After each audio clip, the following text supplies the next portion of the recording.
Hey everybody, good morning, good afternoon, good evening, whatever time of day you're watching today. Sasha here. It's Wednesday by the time you're watching this, but it's actually Tuesday. So today is another episode of Wellness Wednesday, and as promised, I am just going over some hurricane tips for Hurricane Dorian. Now, at last I checked, Hurricane Dorian is actually going the opposite of Florida, which is awesome if it's true. Dorian is such a weird case. First of all, that particular storm was moving so slow. He was getting a lot of traction.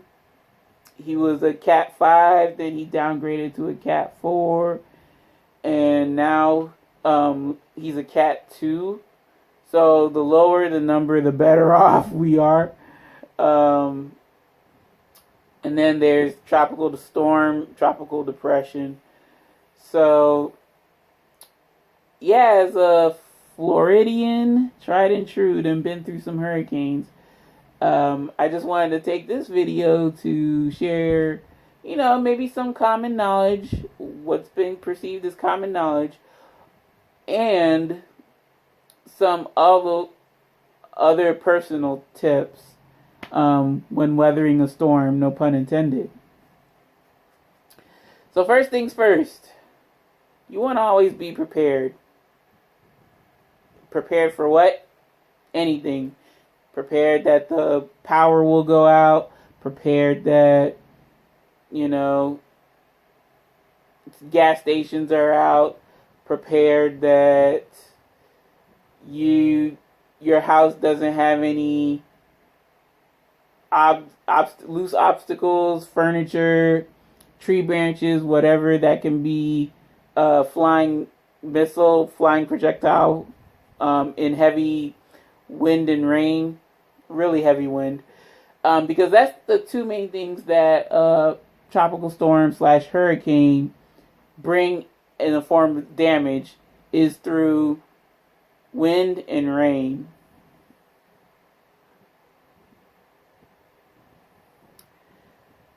So, how to prepare? Get yourself water, non-perishable food, flashlight.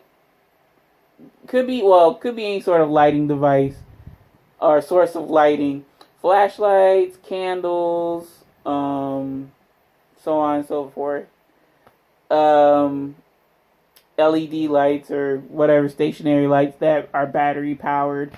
You want to get some batteries, different sizes, and then either a dedicated weather radio or portable TV or a power bank for your cell phone. So I would opt more towards the power bank, because I use my cell phone a lot. But a dedicated weather radio or portable TV is also good because you don't have to worry about your phone getting the battery consumption down on a constant basis. So, those are my 5 main things for in the home that you may need to weather out the storm and get through, no power, no electricity for a while. What these weather stations or news stations tell us, these meteorologists, they say, anticipate that you're going to lose power. Anticipate that it's going to be major flooding. Anticipate, if you anticipate this stuff, you're better prepared. However, folks, they just heard what I heard not too long ago, and they're like, it's not going to be a big deal. But, hey, even tropical storms and Cat 1, Cat 2 hurricanes do some serious damage still. People just don't think so, but they still have the potential to inconvene you. So definitely act like all storms are major storms, and do your best to prepare so that the loss is minimal. Another thing in regards to being prepared, you want to make sure that your vehicles are all gassed up. If you could, top them off, but let them be gassed up enough so that you can get around once the power situation is settled, and or maybe not so, but it's better off than when the storm hit. You want to be able to get around, especially like from where I am, personal experience. I'm not around like walking distance stores and whatnot, so I need the car to be gassed up so that I don't have a problem going to point A to point B in case there's an emergency and I need to get an additional product or whatever. So have your car gassed up, because you don't know. Also, I would say invest in a gas can if possible. But, I've been fine without using gas cans for a while. I got off on just filling up my car and, going from there. But definitely top off your car. You're going to want to do that. Next, have some cash on you. I would say really at a minimum $50, but maybe at the most $200, $300, just so you can get through the week, get through a week, theoretically, without power. Because when there's no power, you can't use your credit card, debit card. And as strange as that is for me, y'all, I mean, I learned to keep some cash on hand. And once everything is free and clear, then I'll just, put it back in my debit card. And then, hey, nothing, it's good to just have it out on standby versus no ATM, no dice. So you want to have cash on hand, you want to gas up your car, you want to have your household essentials or your storm essentials, really. And how I would be prepared is that I would take the time out every year around May, June, because that's when hurricane season pretty much starts, June, summer through fall. And I would go ahead and buy the water and then non-perishable food.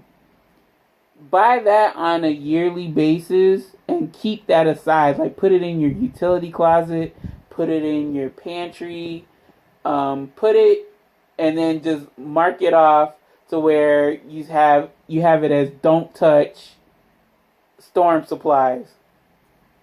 And you don't have to be fighting for water, going to point A to point B all around town trying to look for water, because trust me, I learned the hard way a couple years back when Irma hit. And Irma, she was causing people to freak out because, well, I say she, I mean it, the storm, it. But Irma was causing everybody to be freaked out, and people started buying up water like this, which led to pretty much a statewide panic in Florida. And usually when the governor puts us in a state of emergency, that's when people really freak the hell out. So you want to have your stuff ahead of time while people aren't even thinking about it. Just pick up a couple of cases of water here and there, depending on your household size and if you have pets or whatnot. You want to have enough water for 7 days for each person.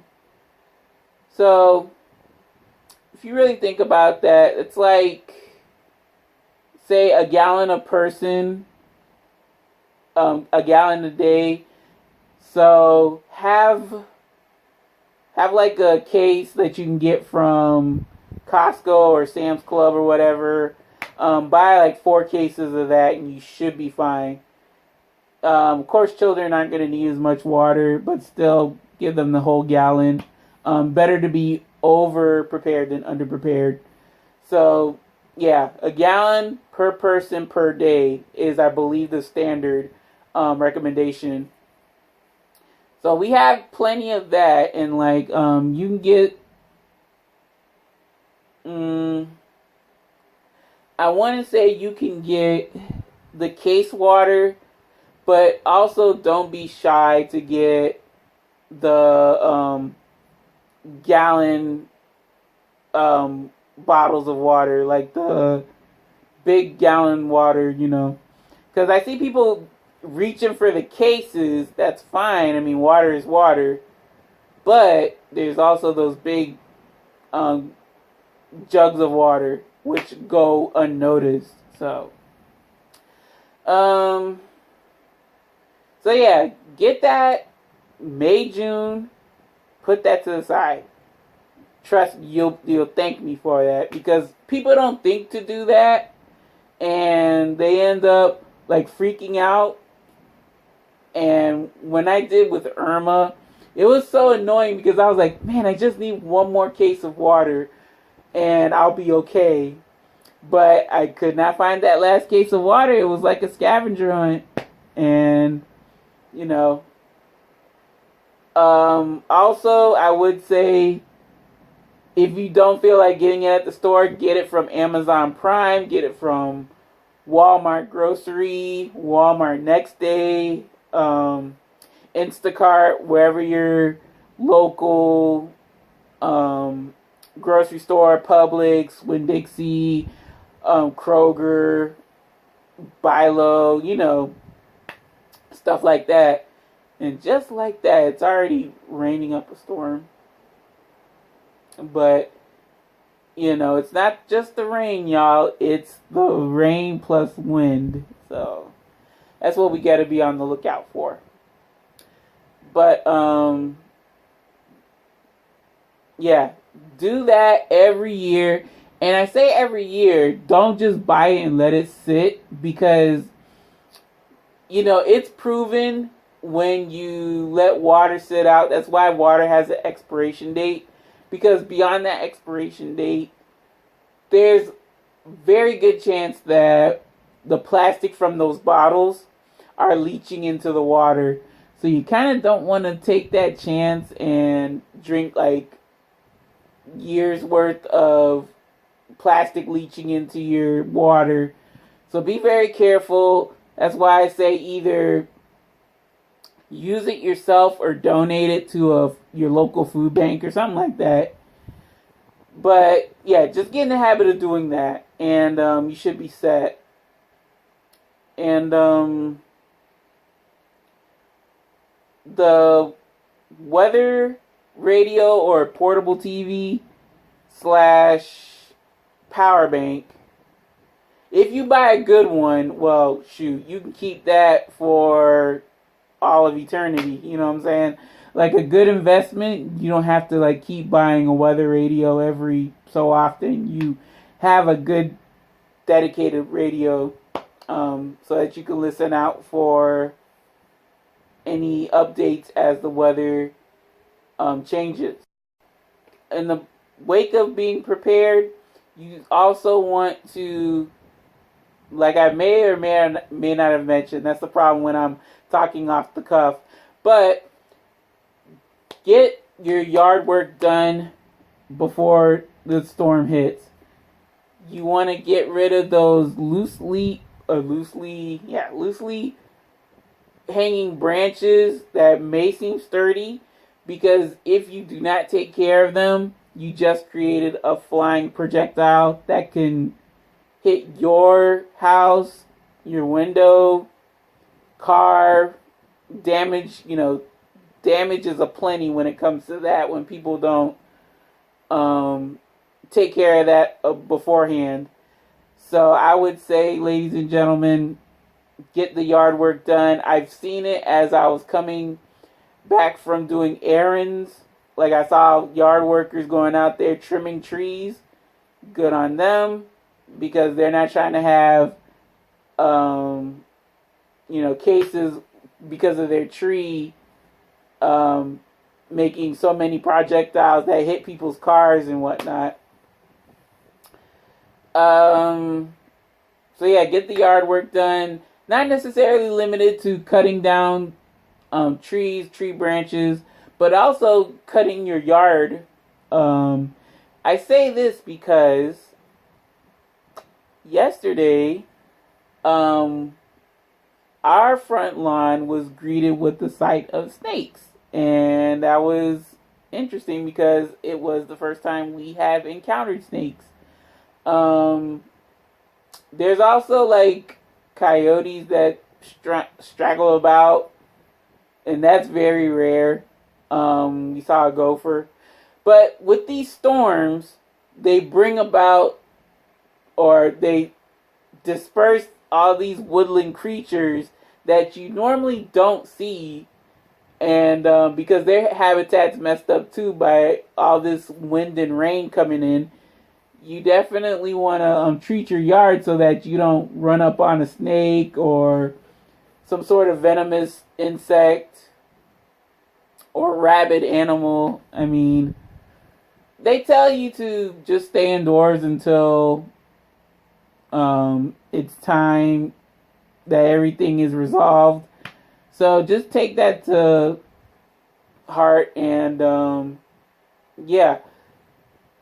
try to get your yard work done like as soon as possible before, if you know exactly when the storm is supposed to hit, and you would know for the most part if meteorologists have been, telling us right. But with Dorian, this is a special case, y'all, because Dorian has been moving so slow. It has been moving 1 mile an hour. So it was stuck in the Bahamas for quite some time. And to just now hear that Dorian's going more northeast, like back into the water, it's a little assuring. We'll still get hit with the wind and the rain, but it's not going to be as bad as if the hurricane actually made complete landfall. So, I mean, you just gotta stay abreast of the weather reports and, stay on top of stuff. What are my opinions on generators?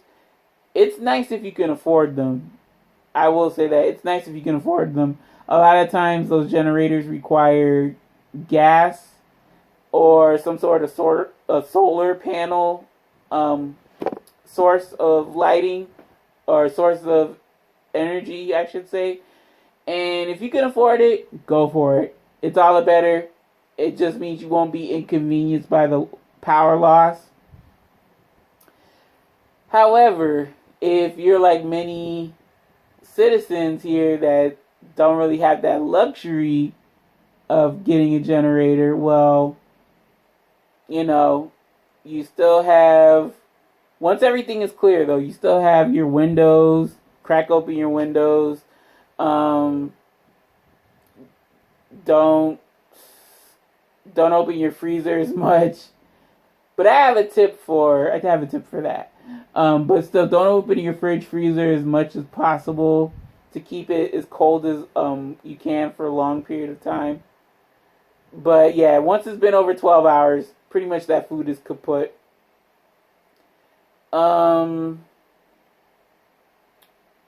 Generators, they're nice if you can afford them. Gas cans, I personally have not really used a gas can during a storm. I just find that topping off my car is good enough, and I don't have to worry about like needing to refill gas. But I say it wouldn't hurt to get a good gas can. I'm not really familiar with the name brands. I kind of wish there was the metal gas cans, but a lot of the portable gas cans, or I say portable, a lot of the gas cans are this plastic, which I don't really trust. But, you know, it is what it is. I'm sure it'll be fine. But yeah, if you're getting one of those gas generators, you're gonna need the gas can. So, I mean, there's no argument there. You're gonna have to use both of them. But yeah, there's some good investments. I would say don't invest in a generator until you can invest in a good generator. Like basically one that can power your whole house. I wouldn't bother with like a small one that doesn't really power your because you really want to keep your refrigerator and your AC. But even so, like, learn to do without your AC, just your refrigerator to keep your food safe. And you know, you need to cook as much of your perishables that are remaining in your freezer or freezer. Cook them as soon as possible to minimize loss. So let me go into that detail a little bit further. Okay, so if you know a storm is coming, of course you want to you do your grocery shopping, but you're not getting any perishables unless you're gonna eat it unless you want to eat it like that night or whatever. But whatever you have in your freezer, you want to start eating as much of that as possible.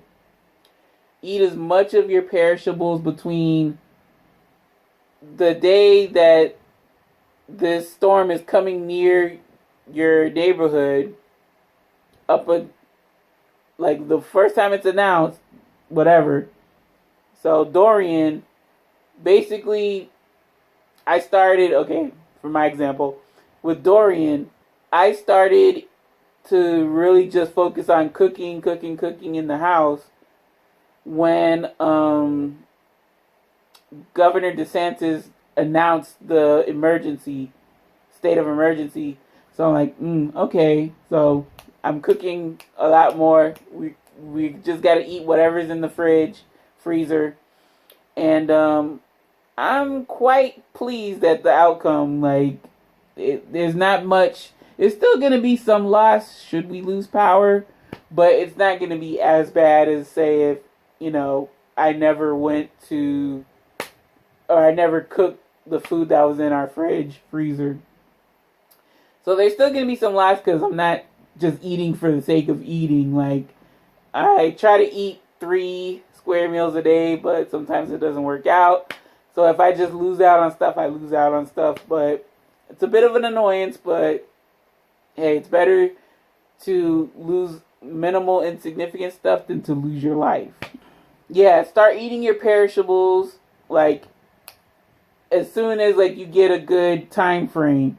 So with that state of emergency, we actually kind of got fortunate in the case that Dorian, I'm about to call him Darius, Dorian has been dragging its feet. We were supposed to be clear by now, but he's taking his time, whatever. And, I'm just telling myself and my mom, we're eating this, we're eating that. We're clearing out as much stuff in the freezer as possible. And another thing I would say, y'all, is trash. Because we don't know what's going to happen. Try to wait to throw all your trash. I don't know if you do it with service or you have to take it to a dump. I do the latter, have to take it to a dump. So today, that's one of the things I did. I took one of the last big bags of trash, out to the dump. Because you do not want trash sweltering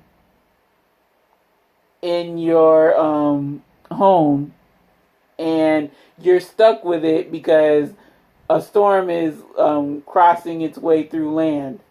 So try to wait, like, if you could wait the day before you know the storm's supposed to hit, that's all the better.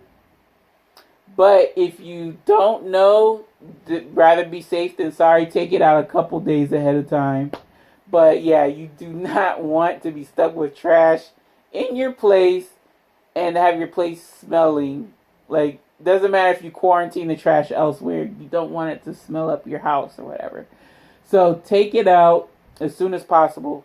Also, laundry. People take laundry for granted because, they don't think, I have so many clothes, whatever. But still, like trash, you don't want a sack of dirty clothes smelling up your house. And, what if you're caught without power? Well, either you have a manual washer, you know how to wash clothes manually, or you just stuck with smelly clothes in your house. So do your clothes right before the storm hits. Like I said, all the better if you know when exactly the storm's supposed to touch down. But if you don't, just be safe than sorry. Wash clothes ahead of time. There's so much more to go over, ladies and gents, but I think I covered the pretty much bare bones. This is from my experiences and what newscasters will tell you, what meteorologists will tell you. So, I mean, of course, like, if you're not from Florida, you've never been through a hurricane, it's scary as hell, I'll give you that. But it's okay, it's going to be okay. You just got to stay calm, stay informed, and stay supplied. It's that simple. But yeah, folks, that's going to do it for this episode of Wellness Wednesday. So hope you enjoyed watching as much as I enjoyed making this video. I'm just fingers crossed that Dorian keeps headed, away from us. So, it's better to be prepared than over-prepared than not prepared at all. So, when it comes to hurricanes, it's like there's no such thing as being over-prepared. So, any other questions, comments, suggestions, or small talk, please feel free to drop it in the comment section below. Like I said, with the storm, I do not know if power is going to be affected. I hope not. But if it is, bear with me, y'all. It'll probably take me some time to get to your questions and comments and whatnot. But I still want to hear them, still want to see them. So please feel free. Don't be a stranger. Let me know what you think. Yeah, y'all. What else do I want to say? So, yeah, I mean, so many things are closing, y'all. So many things are, just being prepared for the worst.